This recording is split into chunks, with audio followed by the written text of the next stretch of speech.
Voilà, je lis. En effet, Romains 10, verset 5. En effet, Moïse définit ainsi la justice qui vient de la loi. L'homme qui mettra ces choses en pratique vivra par elles. Mais voici comment parle la justice qui vient de la foi. Ne dis pas en ton cœur qui montera au ciel, c'est en faire descendre Christ. Ou qui descendra dans l'abîme, c'est faire remonter Christ d'entre les morts. Que dit-elle donc? La parole près de toi, dans ta bouche et dans ton cœur. Or, c'est la parole de la foi que nous prêchons. Si tu confesses de ta bouche le Seigneur Jésus, et si tu crois dans ton cœur que Dieu l'a ressuscité des morts, tu seras sauvé. Car c'est en croyant du cœur qu'on parvient à la justice, et c'est en confessant de la bouche qu'on parvient au salut, selon ce que dit l'Écriture. Quiconque croit en lui ne sera point confus.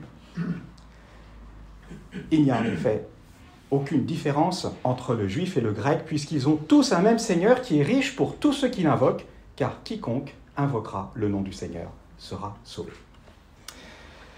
Alors, juste quelques remarques sur ces versets. Remarquez dans les versets 6 à 8 la manière dont le juif avait déjà la possibilité d'être rendu juste, donc justifié, par la foi et sous l'ancienne alliance. En parlant, n'est-ce pas, l'apôtre Paul qui parle de la justice qui vient de la foi. Paul avait déjà au chapitre 4 parlé et abordé les exemples d'Abraham, n'est-ce pas, et de David, dont la foi avait été, dit-il, imputée à justice, c'est-à-dire mise sur leur compte. Mais Paul, ici, dans les versets 6 à 8, va aller piocher dans l'Ancien Testament, une fois de plus, dans Deutéronome 30, versets 12 à 14, pour montrer qu'il est inutile, inutile de se proposer l'impossible, c'est-à-dire monter au ciel ou descendre dans l'abîme, parce que Christ l'a déjà fait, finalement, pour celui qui veut croire. Et l'idée du verset 8, c'est-à-dire la parole qui est près de toi, dans ta bouche ou dans ton cœur, c'est que la foi n'est pas une chose étrangère à la nature humaine. L'homme, finalement, a été créé pour vivre sur la terre avec la foi en son Créateur et de toute parole qui sort de la bouche de Dieu, comme le dira le Seigneur Jésus dans Matthieu chapitre 4, verset 4. L'idée centrale, comme Bill l'a rappelé, tout à fait, c'est que Dieu a rendu le salut facilement accessible à tous, y compris aux Juifs. Pourquoi? Parce qu'ils ont tous un même Seigneur, qui est riche pour tous ceux qui l'invoquent, et donc Juifs inclus, bien sûr. Juste une petite application incidente de ce que je viens de dire et que Bill aussi a abordé. Cette facilité d'accès au salut doit nous encourager dans le témoignage. Elle doit nous encourager, mes amis, et j'ai encore en mémoire, je vous en avais parlé au mois d'août, quand ma tante s'est convertie, elle a 87 ans, qu'on lui offre la possibilité de dire « Tata, est-ce que tu veux prier, de demander l'aide au Seigneur Jésus pour qu'il vienne dans ta vie ?» Elle dit oui. Nelly l'accompagne dans cette prière et elle est sauvée. Elle est sauvée, comme ça, instantanément.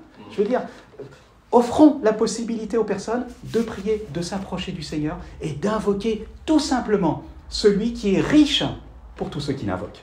N'est-ce pas? Deuxième remarque. La prédication de la parole de la foi est importante. Pourquoi? Parce que, verset 17 qu'on n'a pas lu, la foi vient de ce qu'on entend et ce qu'on entend vient de la parole de Christ. Et cette parole de foi, donc l'évangile dont l'apôtre Paul parle, c'est le canal par lequel le Saint-Esprit va travailler pour convaincre les cœurs de péché, de justice et de jugement. Et rappelez-vous, mes amis, la réaction du peuple au moment de la prédication de Pierre à la Pentecôte. Pierre vient de leur dire que toute la maison d'Israël sache donc avec certitude que Dieu a fait Seigneur et Christ, celui que vous avez crucifié. Et il est dit que, après avoir entendu ce discours, ils eurent le cœur vivement touché. Et ils dirent à Pierre et aux autres apôtres, « Hommes frères, que ferons-nous » Qui a touché le cœur de ces personnes? C'est pas Pierre, c'est le Saint-Esprit. Et qu'est-ce que le Saint-Esprit a utilisé? La parole de la foi, qui était simplement annoncée. N'est-ce pas? Et cette parole de la foi, elle est liée, ce sont aussi, n'est-ce pas, les deux sont liés, pardon. Ce qui est lié avec cette parole de la foi, ce sont les regards sur Jésus. Et ça nous est dit dans Hébreux chapitre 12, verset 2. La parole de la foi suscite la foi, et les regards sur Jésus suscitent aussi la foi, et les deux finalement sont liés. Parce que la parole de la foi encourage à détourner nos regards de nous-mêmes pour les tourner vers le Messie, Christ, le Sauveur. Les deux se donnent la main. Et c'était ce que Paul cherchait à faire pour encourager ses frères, ses parents, selon la chair, pour adhérer à cette foi et être sauvés. Juste un mot sur les versets 9 et 10. Si tu confesses de ta bouche le Seigneur Jésus, si tu crois dans ton cœur que Dieu l'a ressuscité des morts, tu seras sauvé. Confesser de la bouche le Seigneur Jésus n'est pas synonyme d'utiliser la formule Seigneur Jésus avec comme des mots magiques, n'est-ce pas? Un petit peu comme dans Acte 19, vous rappelez-vous les exorcistes juifs ambulants essayaient d'invoquer Jésus que Paul prêche, n'est-ce pas, sur des esprits mauvais, et ça s'est mal passé, les esprits se sont retournés contre eux, ils ont dû s'enfuir nus et blessés. Ça n'a pas marché, n'est-ce pas? Non. Confesser de sa bouche le Seigneur Jésus, c'est quoi? C'est confesser que Dieu a souverainement élevé Jésus et lui a donné le nom qui est au-dessus de tout nom, afin qu'au nom de Jésus, tout genou fléchisse dans les cieux, sur la terre et sous la terre, et que toute langue confesse que Jésus est Seigneur à la gloire de Dieu le Père. C'est confesser cela, mais pas simplement le dire de sa bouche. Cette confession doit émaner d'un cœur authentique qui croit de manière véritable. Et c'est John MacArthur qui a dit que là où le cœur croit vraiment, la bouche est prête à confesser. J'aimerais terminer juste mon propos en faisant une double remarque sur le verset 15. À propos des prédicateurs, comment y aura-t-il des prédicateurs s'ils ne sont pas envoyés selon qu'il est écrit qu'ils sont beaux les pieds de ceux qui annoncent la paix, de ceux qui annoncent de bonnes nouvelles? Deux petites remarques, très courtes.